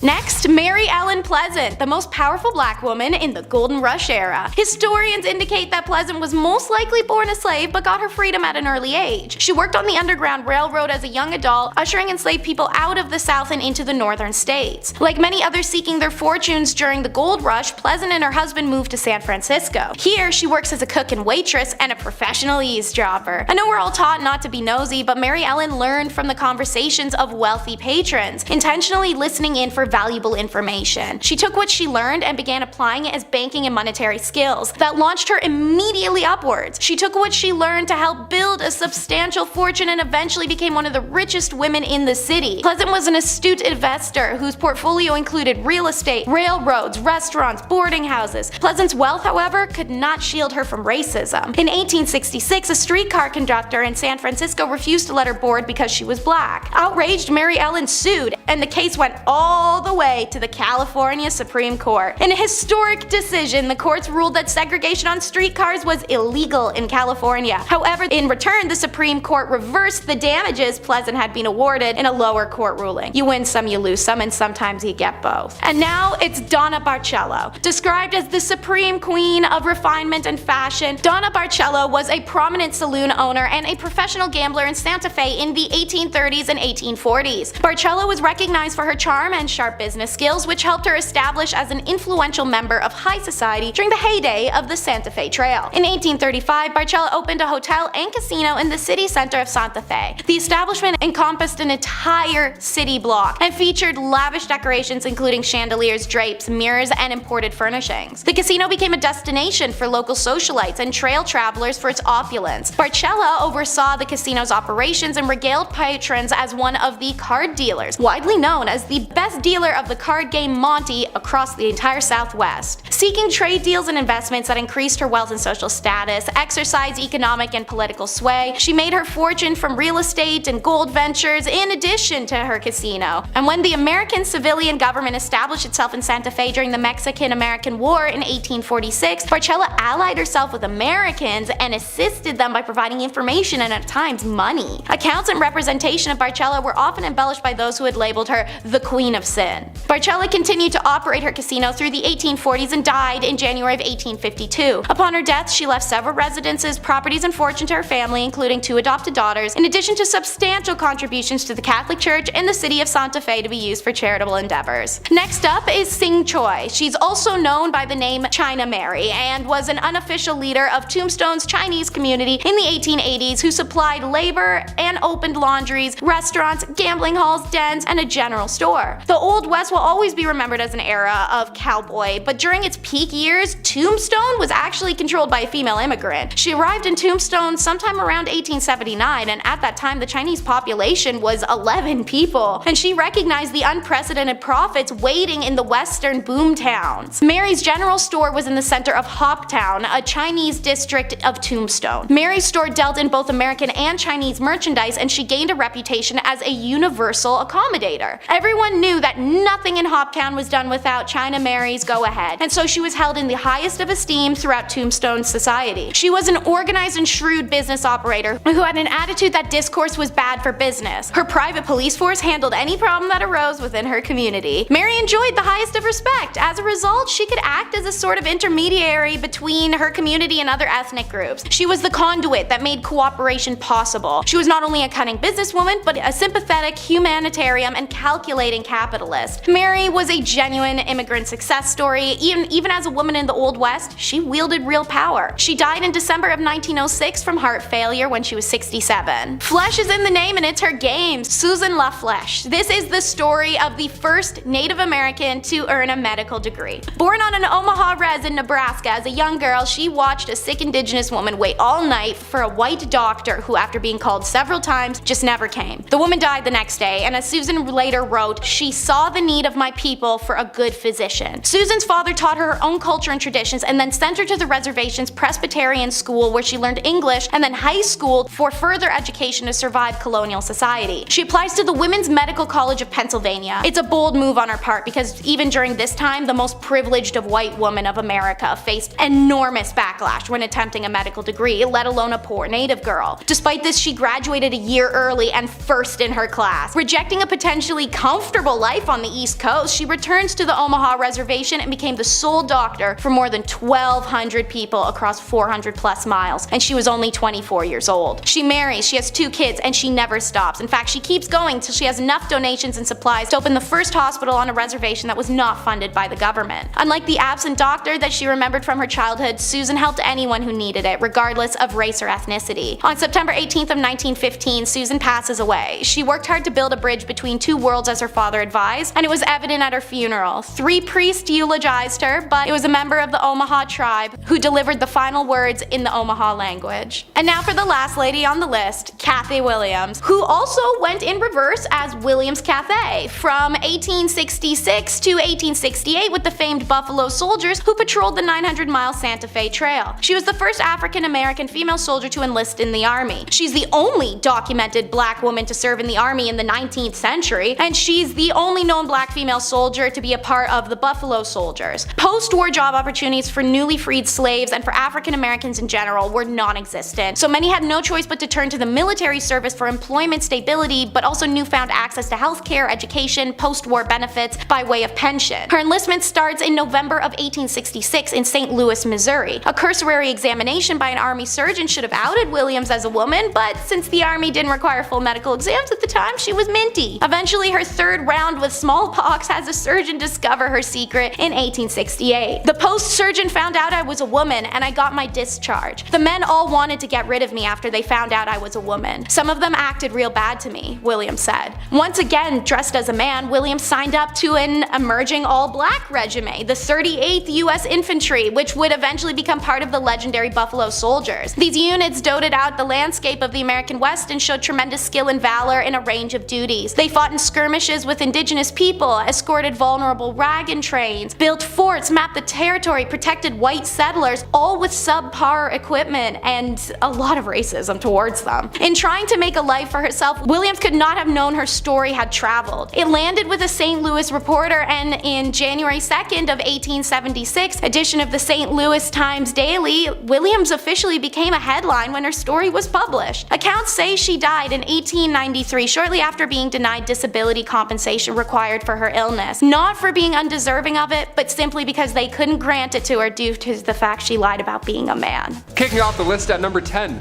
going the distance.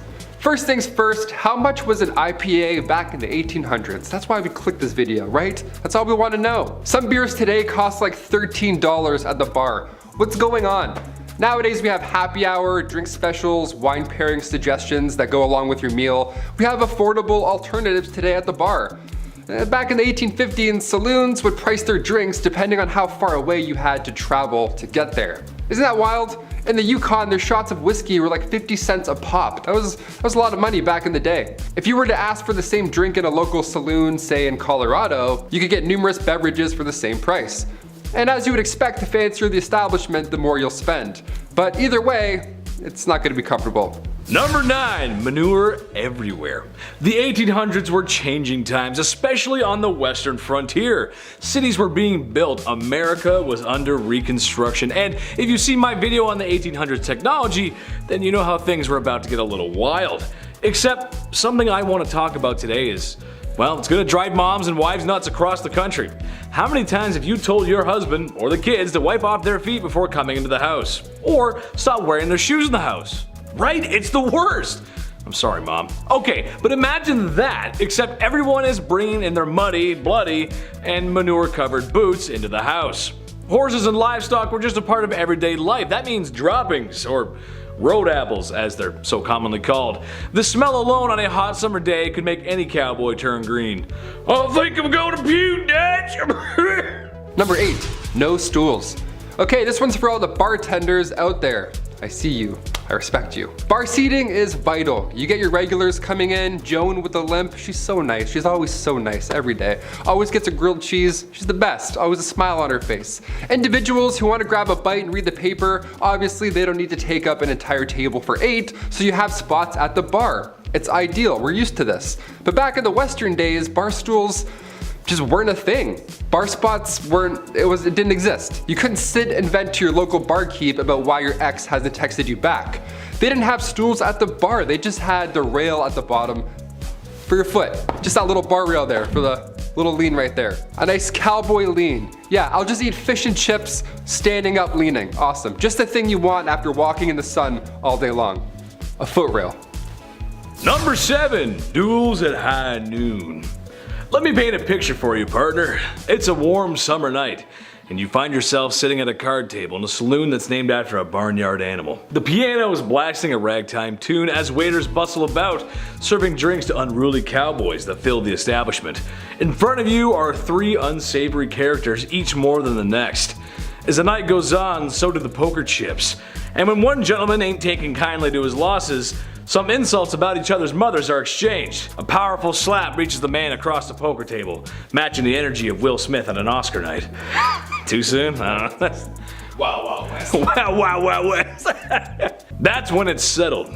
Tomorrow at high noon, they're gonna settle this like gentlemen. A duel at noon with guns. That's how they did it. Does it get any more classic than that? I don't think so, folks. The clock strikes noon, and only one outlaw remains, and he's married to Jada Smith. Number 6, only talking.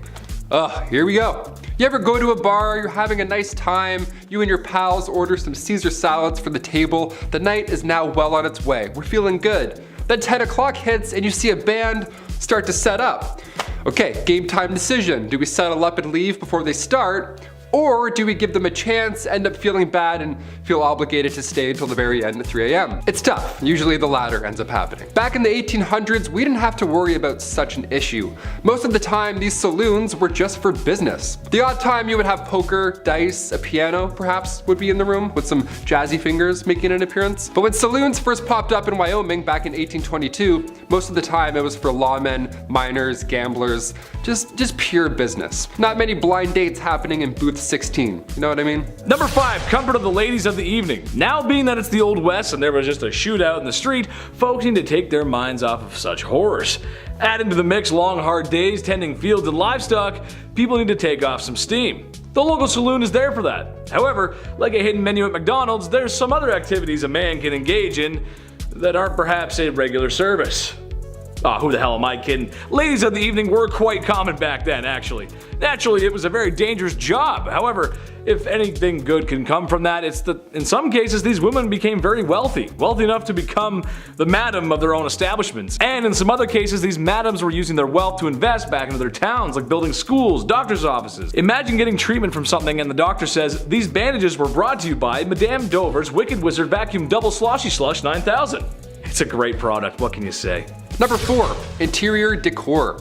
We've seen a Western saloon in movies. More often than not, it's the swinging door. You know, the classic, they always kick it in, boom, and dust everywhere and all over the place. Dust gets all on people's meals, the classic. You sort of need to kick those doors open, kind of, also. Because if you go through slow, it's just weird. It like pushes your clothes back. You need that cowboy momentum.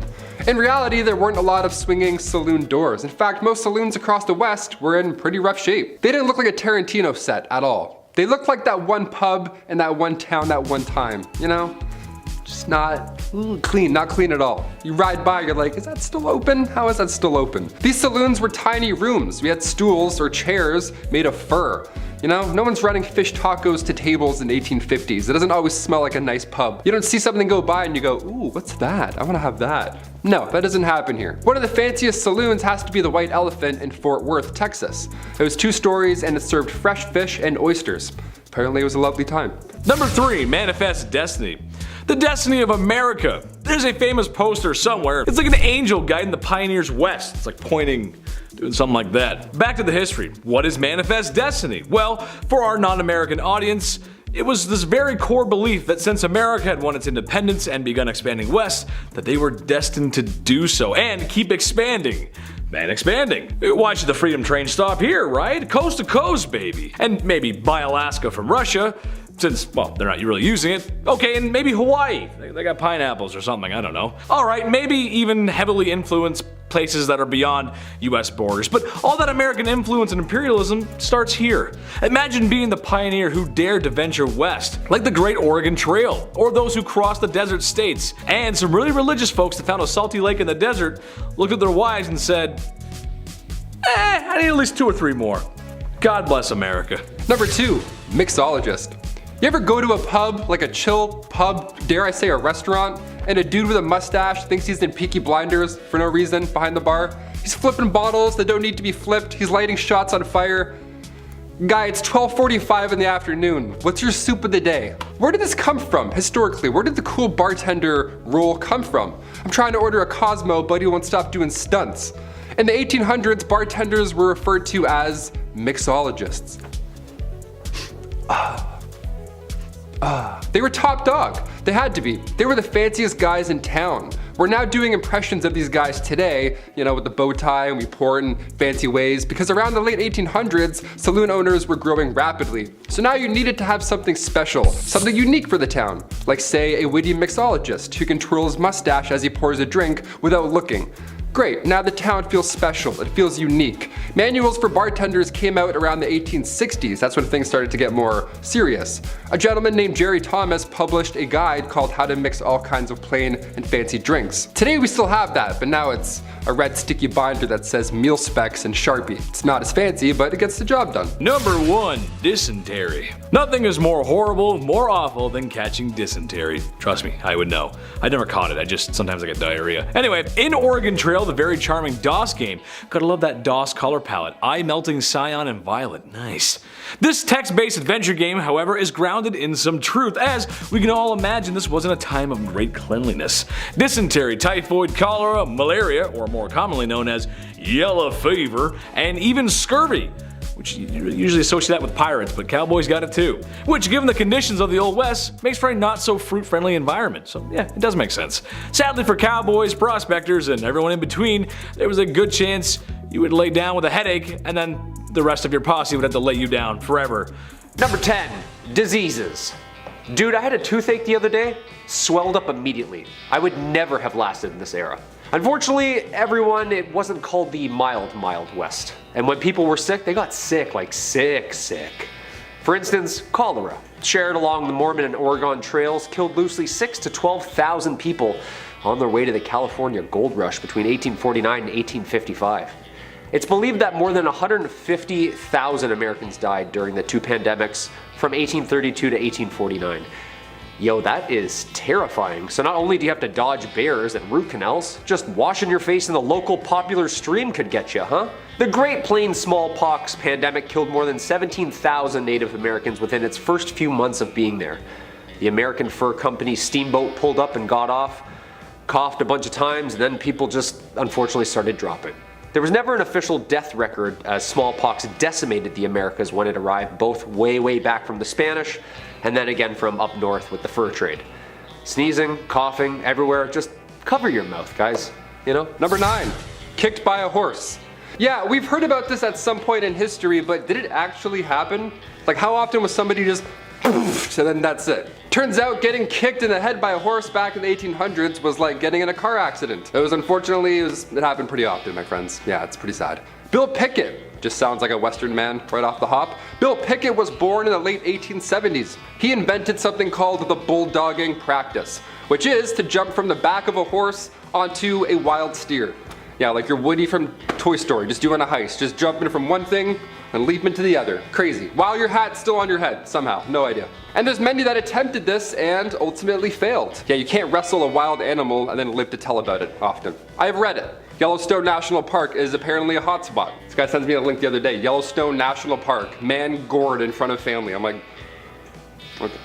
But even Bill Pickett himself got trampled and stomped to death in 1932. Holbrook Lynn, a Broadway star from the late 1800s, also met their fate from a horse accident. Malcolm Baldrige Jr., an American politician from the late 80s, rodeo accident. Yeah, brutal way to go. Number 8, wildlife. The Wild West was a pretty harsh time. If you were lucky enough to enjoy some peace and quiet away from the saloons and bathhouses and spend some time outdoors with the family, well, then you had to be pretty careful. I mean, I guess most of the time people were outside, you know, fresh air, birds chirping, and of course an array of vicious and deadly predators, overpopulated and hungry.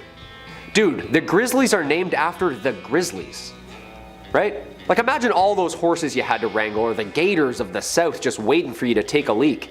Or pecked to death by these huge birds of prey. If you didn't have a rifle on you, something could get you.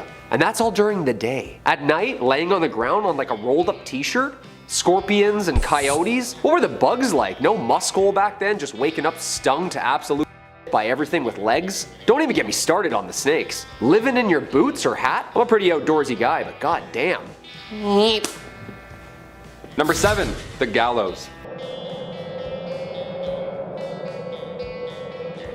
We've mentioned the gallows many of times here on Bumblebee. It's almost like humans are consistently cruel throughout history or something like that. Odd. When it comes to meeting your fate in the Wild West, it sounds horrible to say, but with the rest of this list coming up, at least being hanged was fast. You know what I mean? And in the case of Tom Blackjack Ketchum, it was historical in a historically awful way.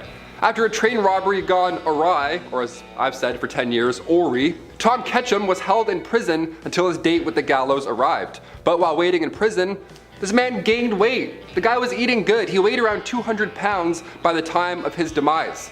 And dark detail here, but his body was so heavy when he was hanged that his head just kinda, you know, I don't want to say anything here on YouTube, but like his head, that's all I'll say, just. Number 6, topicals. If we know anything about doctors from history, is that sometimes they didn't get it right. Most of the time, super helpful, and then like sometimes, yeah, I have a cough, here's some ammonia. Come on, you can trust me. Just call me Doc. You know what I mean? Doctors in the mid 1800s, wild west times were just like jarring and bottling everything up. Everything had a remedy. There were coaches that would just sell topicals and ailments. Hair loss? Here you go. Sore legs? Here you go. Tuberculosis? Ooh, yeah, sorry son, that's gonna kill you. We don't have a cream for that one. And tons of painkillers, of course, like opiates, morphine. Everyone's running around jonesing with cold sweats. Basically, you could just pull up to a remedies wagon and ask for either cocaine syrup or cannabis fluid or opium needles and be on your way. Every elixir, cure, and potion. This time literally went from medieval root canals to widespread vaccines in like 60 years. Pain leaves for headaches? Ooh, I'll take that one, please. Number 5, weather. Weather, you want to believe it or not. Try again. Back in the 1800s, obviously weather was a major factor, as it is today. Hailstorms, lightning, high winds. When you're a cowboy, this all sucks even more, honestly. Especially the opposite, when it's dry and humid for weeks at a time. Check this out. Wooden wagon wheels would actually shrink because of the heat. So they had to be soaked overnight just to prevent the iron rims from falling off during your commute during day hours. Yeah, it was so dry the wagon wheels needed water. Yeah, sorry I'm late, my wagon wheels were a little thirsty. Yeah, I had to wait for them to soak up some fun. I can't even drive a car downtown without having a panic attack today, let alone rubbing axle grease on my dry lips, waiting for my wheel to drink water. Number 4, gangs. If you've played the Red Dead Redemption series, then you've probably held up a train or two. Some of the posses that were famous at the time actually did that though, and weren't so nice about it.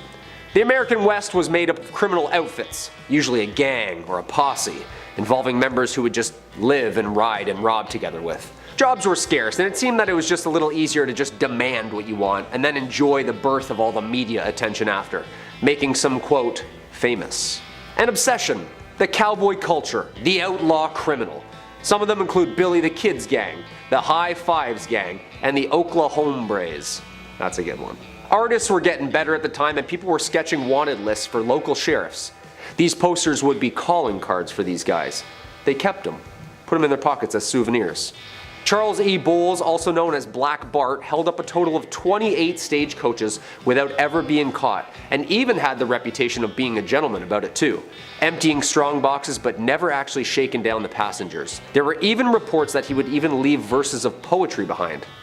Guy's a smooth criminal, huh?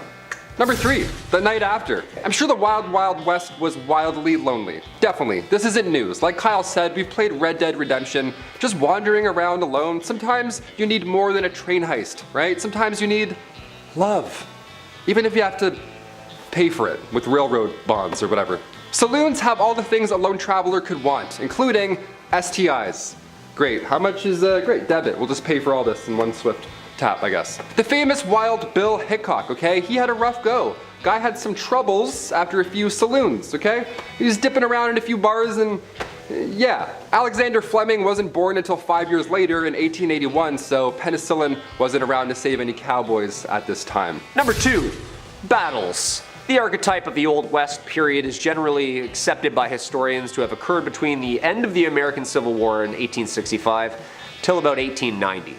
The American frontier, also known as the Wild West, is the geography, history, folklore, and culture associated with the American expansion mainland that settlers started in the 17th century and ended in 1912. This era, giving rise to the expansionist attitude known as manifest destiny, which was the belief that Americans were supposed to travel and expand west.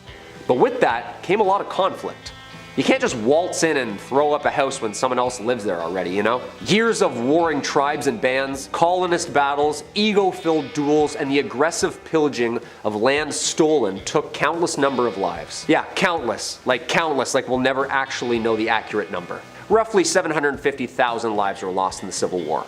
Yeah, nasty stuff. And finally, number 1, Helena duels. Beginning, of course, in Helena, Texas, Helena duels were violent, awful. This activity came from what was then the toughest town on earth.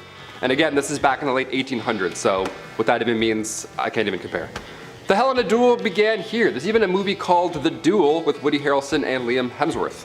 It's not a great movie, but it's a history lesson in itself. A Helena duel puts our opponents' left hands tied together, right? They're just tied together with buckskin or something that smells awful, and you have to just fight each other using one arm. Now, of course, in Western fashion, there was a weapon or two involved that I don't want to get too deep into on YouTube, so it got pretty gory, it got pretty violent. The only rule here was that they can't bleed too much. Awesome, that's a great fun rule, like whipping that one out on Saturdays. Hey, no one bleed too much or else, then we gotta stop. Number 10, bank robberies. Okay, when we hear about the wild, rootin' tootin', Wild West, whatever, we think of outlaws like Butch Cassidy's Wild Bunch, the James Younger Gang. Apparently it was just bank robbery central back then, just a lot of this and tapping and riding horses and stuff. That's really not true. Bank robberies didn't happen that often in real life. In fact, during the Wild West era, officially declared from 1865 to 1900, there were only 8 bank robberies. 8. That many years ago, along 15 western states, there were only 8. To put that in perspective, in 2017 alone, there were roughly 4,000 bank robberies in the United States.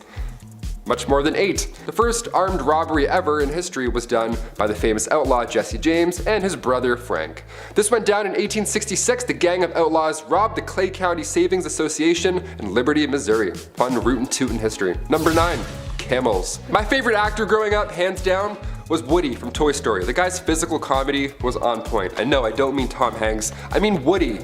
With this crazy little cowboy run, tipping his hat. But what's a cowboy without his horse, right? As soon as Bullseye got introduced in Toy Story 2, the picture was complete. A cowboy and a horse. We've seen this combo at some point in our lives. Everywhere. But did you know that for around 100 years, camels were part of Texas wildlife? So imagine a cowboy on a camel. Yeah, that's real. That happened. Imagine 2 cowboys on the humps of a camel. How silly and intimidating would that look? Back in 1855, Congress spent thousands to purchase and ship feral camels from Egypt. The hot Southwest would make sense when it comes to camels doing their camel thing.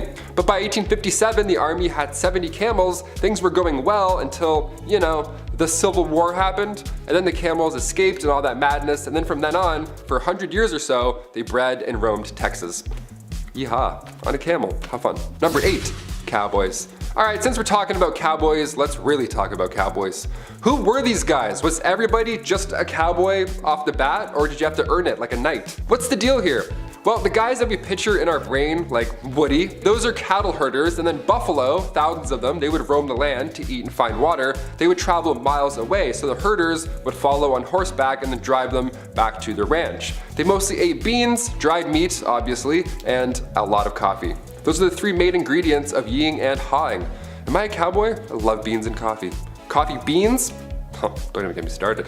A classic Western outfit was the denim jeans and chaps, the leather covers that, go over your legs. The large rim hats were called Stetsons. Aside from looking cool, they were large enough to keep the sun out of your eyes. That hat would also double down as a drinking bowl for their horse. Sharing is caring.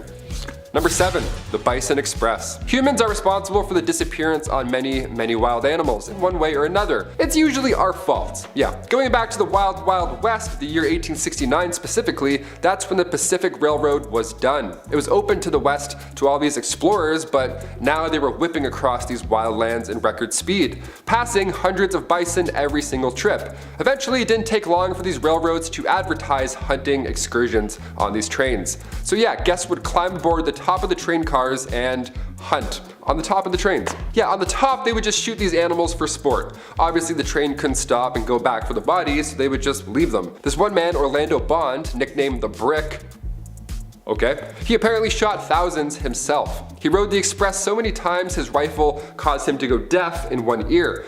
This was done purposely to deprive Native Americans of their food supply. Now our bison's number are incredibly low, something like 2% of what it once was, and humans, well, we're still pretty garbage. What do you know? Number 6, alcohol. These saloons cowboys would visit, was there a bouncer? Did you need 2 pieces of ID? What was the drinking age back then? Well, besides the swinging saloon doors, it really wasn't a fun time at all. Alcohol back then, first of all, was basically just poison. Actually, it was literally poison sometimes. They had whiskey like 40 rods and Tao's lightning. You have a couple of those and you're literally passing out in minutes. Nobody was getting cut off in old-timey saloons. The bartender wasn't like, hey, how about a water, buddy? Let's get you home. No, it was a show. They had this one drink on bar rail called tarantula juice. Yeah, happy 21st birthday. Go throw up. It was made from strychnine, which was actual poison. So when the whiskey wore off, the strychnine would be left over in the patron's body, and it felt like tarantulas were crawling all over your skin. Ugh, yeah, I'm good with a Bud Light Lime. Thanks, man. Number 5, the gold rush. Picture a billboard for the Wild Wild West, okay? What's on it right now? A cowboy tipping his hat in the corner with, 4 missing teeth, a sunset in the corner obviously, maybe a horse, and also a bunch of gold stacked up in a mine, right? Well, we've heard about the Wild West here and there, but was there really a massive gold rush? The California Gold Rush of 1849, despite what history commonly believes, wasn't the first big gold rush, not even close. The first one was back in 1799. A young man named Conrad Reed found this yellow rock right on his property. He had no idea what it was, and for years, he and his father John Reed used this rock as a doorstopper. You already know where I'm going with this. This 17-pound nugget of gold, which is worth a lot even today, back then this information was game-changing. Congress then built the Charlotte Mint just so they could handle all this incoming gold found in North Carolina right after. Then later in 1828, more gold was discovered, but this time in Georgia. This was the second rush. Then come 1848, James Marshall found gold at Sutter's Mill, California.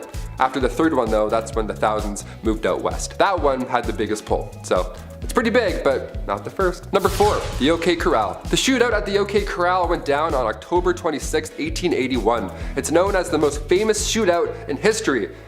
But should it be? Really?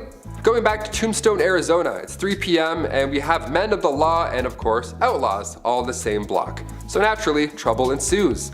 There's not enough land here for all of us, some rootin' tootin' shit. There were about 8 men involved in the rumble, but it barely lasted 30 seconds. Also, it's important to note the gunfight at the OK Corral wasn't even at the OK Corral. It happened near the intersection of 3rd Street and Fremont Street, right behind the corral. Yeah, details matter. 3 lawmen were injured and 3 cowboys lost their lives. Yeehaw. That was a sad yeehaw for you guys. This is why you don't organize shootouts at 3 p.m. I don't know, everyone's drunk, there's bad decisions, apparently there's bad aim. Just slam some milk, shake some hands, go home. Simple. Number 3, Helena duels. So we talked about the bizarre ways folks would settle beef back then. They would slam tarantula juice and shoot animals from the top of locomotives, have a 30-second fist fight in the middle of the day, and then go home. But have you heard of these Helena duels? It began, of course, in Helena, Texas, aka the toughest town on earth, at least it was back in the 1800s. The Helena duel began here. There's even a movie called The Duel with Woody Harrelson and Liam Hemsworth. They show this style of combat in a pretty brutal Hollywood way. Both opponents had their left hands tied together with buckskin, and then each were given a small knife with an even smaller blade. It had to be short enough so it didn't reach any vital organ. That was the Texas trick. Then they're whirled around until they're dizzy, and then it gets really loud, really messy, and really bloody. Last man standing, pretty much. The crowd, of course, watches and places bets, which is always insane to me. I can't watch UFC sometimes. I don't like seeing things break, let alone a Helena duel. Catch me inside sipping milk, texting my ex. Hard pass, freaks. Number 2, train games. Entertainment was always a hit or miss when it comes to these historical lists. The Romans held gladiator battles with animals that drew in thousands of spectators from across the land. Well, in 1894, William Crush, a railwayman, had this event in mind that would for sure go down in history. Oh buddy, did it ever. William Crush wanted to secure the future of the railroad company in Missouri, Kansas, and Texas. And to do so, William made an entire temporary city appropriately named the city of Crush. Nice. There was a carnival for children to enjoy and all that jazz, but the main pull for adults was the train smash. The collision of 2 40-ton steam trains was meant to be the talk of the town. Look at these Goliaths as they smash, crush, into each other. How fun. Yeah, the trains collided, it worked, and the darndest thing happened. They blew up. Yeah, it's almost like they caused a disaster for popularity. Neat. 40,000 came in and many left injured. A couple of people sadly didn't leave at all. One survivor ended up getting 10 grand out of the deal. His name was J.C. Dean, and they lost their eye in the explosion, so the company gave them a lifetime railway pass. Just the thing you want right after that horrific event. Sorry about your eye, here's free PTSD as well, anytime you want. Enjoy. Crush was later rehired by the railway after it gained popularity. Yeah, this happened back then too. Somebody does something horrible, and then now all of a sudden they're famous. Hashtag chairgirl. And finally coming in at number 1, Elmer McCurdy. This one is insane, I had to end with it. Elmer McCurdy, back in 1911, he decided to be a rootin' tootin' criminal, and he attempted to rob a train. Unbeknownst to him, that train was not full of gold, but rather passengers. Collecting a whopping $46, which back then was still pretty good, he was quickly shot by a lawman afterwards. This is where things start to get insane. Yeah, I say start. Elmer's body was embalmed and sold by the Undertaker to this traveling carnival. His body was an exhibit almost, with his story attached. And for the next 60 years, his body, this prop rather, was passed around, sold between haunted houses and wax museums. Eventually the guy's body, his real body, don't forget, ends up in California at an amusement park funhouse at Long Beach. Now, come 1976, there's a crew there filming for the $6 Million Man Show, and that's when Elmer's finger breaks off accidentally. Some key grips like, whoops, revealing it was an actual mummy. They went to film the $6 Million Man and ended up finding the $46 man in real life. How gross is that? Guys, those were our top 10 unusual things that took place in the Wild Wild West.